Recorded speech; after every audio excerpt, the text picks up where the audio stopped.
I tell them, don't listen to the negative voices, because sometimes people will put you down as an artist. I have to tell you, not everyone sees the vision as you see it. And so believe in yourself, be your own biggest champion, and yeah, it will work out. It will work out. What makes, I would ask you this, what makes a painting or a work of art expensive? Like, what adds value to it? Like, how do you value? But that's the right question. How do you value a work of art? Yeah. Nazar? Okay, how do I value my pieces? It's the transformation that I know this piece of art would be able to make in the next person's life. How much would I value that transformation, really? It's not how much money I bought my canvas for, my paintings for, my brushes for. It's the transformation. It's the change that's about to come into your life every time you see this piece. That's how I value my art, personally. Do you paint faces? And if you would ever paint a face, Waridi, especially with you being an artist who's trying to make the world better. We've seen famous paintings that have the mom and the kid, and you could read the expression of the faces of the kids and the mom. And people would interpret it differently. Mona Lisa is essentially a face painting. And there have been 1,000,001 interpretations. In fact, nobody knows exactly what the artist behind this was trying to communicate. It's just association of meaning. Would you, if you painted a face to represent Kenya today? If I would paint a face to represent Kenya today, oh, it would be a beautiful face, I have to say. I love this country of mine. I feel like we've come a really long way. And so there was this song I was listening to this morning. It's by an artist called Chance the Rapper.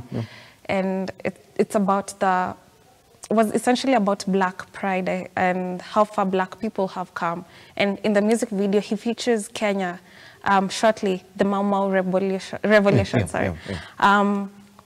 And so when I saw that, I had to remember these people who really had to suffer for us to enjoy what we have today. For me and you to be seated here, Simba, there's a time when this was unimaginable, that we could have a platform such as this, discuss the matters that we're discussing today.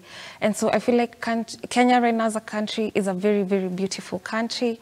I love the determination that's in this country, the drive, the innovation, the smartness, the genius that's all around us. I am largely inspired by people around me. For the record, this is a bit off topic, but people always ask me if I'd want to travel. And I'm like, no, I don't think the countries out there are as good as Kenya.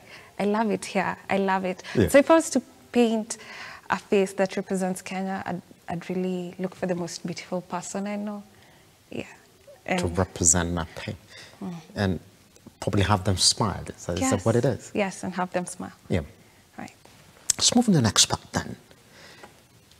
If indeed I will know you as somebody who wants to make the world better, like your paintings and work of art are just going to express hope, beauty, you know? Are you saying that there's some colors in your painting that you would naturally not do? And I'm talking about the dark colors, which in the color psychology, and I don't know whether that's what you guys call it in your industry, the color psychology then that represent messaging, the representing themes, the representing feelings. When this artist was trying to work, what colors are we predominantly going to associate with your work? Guys, this is important, so that once you run into those paintings by Waridi outside there, you'll be like, yo, Waridi, definitely.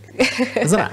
So in your mind, what colors do you see every time when you want to represent hope, joy, you know, good things to come? Because I've seen some of them here. I've seen that vibrant. I've seen a lot of blue. I've seen a lot, you know, those ones that are easy to spot. My relationship with color is a good one. I love every color under the sun. You can tell from my paintings. I can say that. Yes, I do love color. And in color psychology, every color represents something. You know that green represents life, red passion, blue is calmness, yellow and orange vibrance, joy, happiness, and the likes. Purple royalty, I'd go on and on. But the point is, I love color, and for me, as I could look at a painting, I could do a painting myself. And sometimes I feel like, oh my gosh, I feel like this color is overwhelming. The amount of color I've put into this piece is overwhelming, which is a feeling I had just last week. But I know for me that each and every stroke, each and every color, tiny lots as it is, it represents something.